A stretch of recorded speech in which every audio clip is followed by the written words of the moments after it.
Olá, estou aqui para mais um dia e mais uma ministração desse propósito dos 31 dias de sabedoria numa jornada sobre o livro sapiencial de Provérbios. Nele encontramos muitos conselhos e orientações da parte de Deus para vivermos bem aqui nessa terra e termos uma vida bem-sucedida, com base no temor a Deus e na prática da sua palavra. Bom, vamos agora falar hoje sobre o capítulo 11, versículo 24. Alguns há que espalham, e ainda se lhes acrescenta mais. E outros que retêm mais do que é justo, mas é para a sua perda. Aqui, essa perda no original significa pobreza, significa falta, significa escassez, significa necessidade que a pessoa vai passar porque ela reteve o que ela não deveria reter. Então a palavra de Deus aqui, ela mostra que há pessoas que elas espalham, elas dividem, elas não são apegadas, não são avarentas, elas fluem na generosidade. Elas são pessoas que compartilham aquilo que receberam, seja pouco ou seja muito. E nesse dividir, ela acaba multiplicando os seus recursos, aquilo que ela tem. Porém, em contrapartida, há outros que retêm aquilo que não deveriam reter. Está escrito, e outros que retêm mais do que é justo, mas é para a sua perda. Há pessoas que elas são desapegadas e elas repartem, elas dividem, elas são generosas, elas são pessoas que entendem, eu não vou levar nada dessa vida. Então, para que acumular demais? Por outro lado, há outras que retêm mais do que é justo. A palavra de Deus aqui, ela nos ensina a respeito do equilíbrio.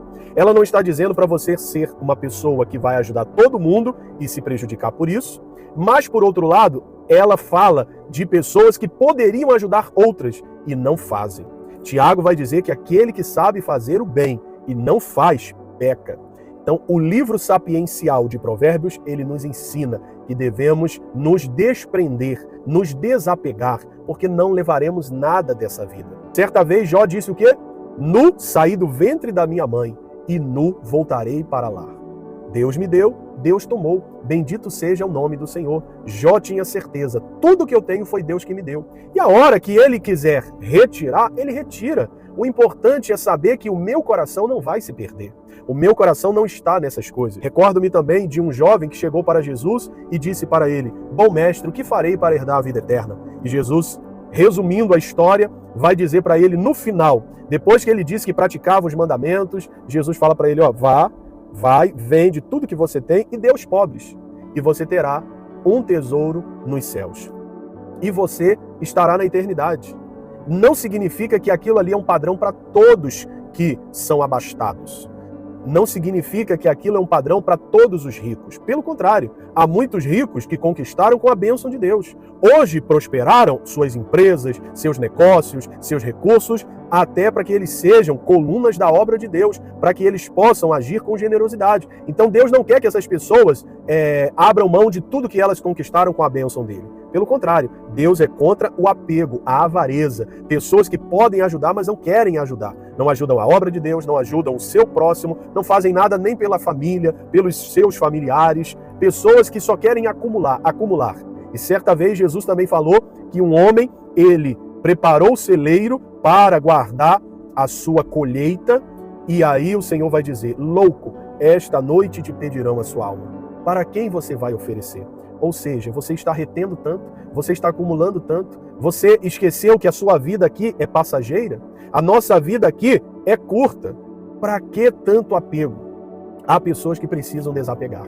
Há pessoas que elas não são equilibradas. Elas saem dando tudo que elas têm e ficam sem. Não é isso que Deus está falando. Mas aquilo que você pode, aquilo que está nas suas mãos, que você tem condições de fazer, faça. Não haja como essa pessoa ou essas pessoas que a palavra aqui está dizendo, elas retêm mais do que é justo.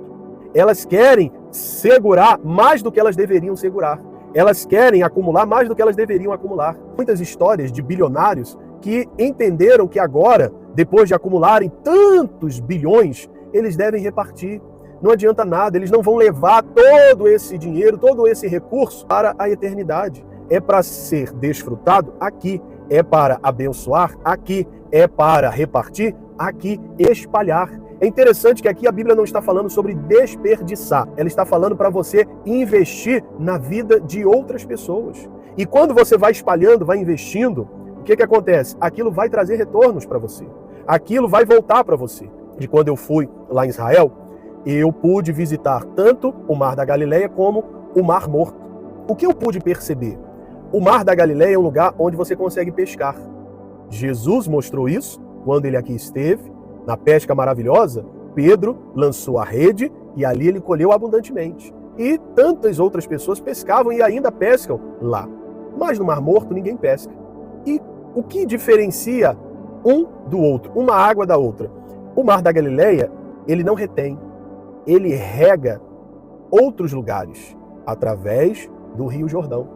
Mas o Mar Morto, ele retém. Por isso que ele é Mar Morto. Ele não gera vida, porque ele não espalha, ele retém, ele represa. E você se tornará um Mar da Galileia que gera vida, que proporciona vida para todos que estão dentro e à sua volta, ou você será um Mar Morto, que vai reter mais do que deveria reter. E assim você não vai gerar, assim você será infrutífero, assim você não vai produzir, assim você não vai beneficiar quem estiver à sua volta. Nós fomos chamados para vivermos em sociedade, em comunhão e repartirmos o pão.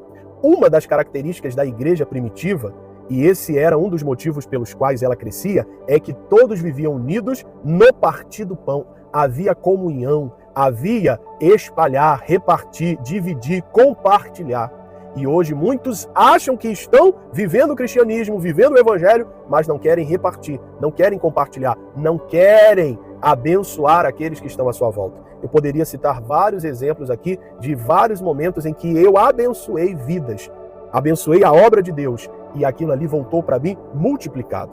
Agora, essa semana mesmo, a igreja está promovendo uma festa de casamento surpresa para uma obreira. E todos do ministério se mobilizaram para ajudar. Minha esposa e eu ajudamos. Nós fizemos um determinado valor em oferta para ajudar nessa festa.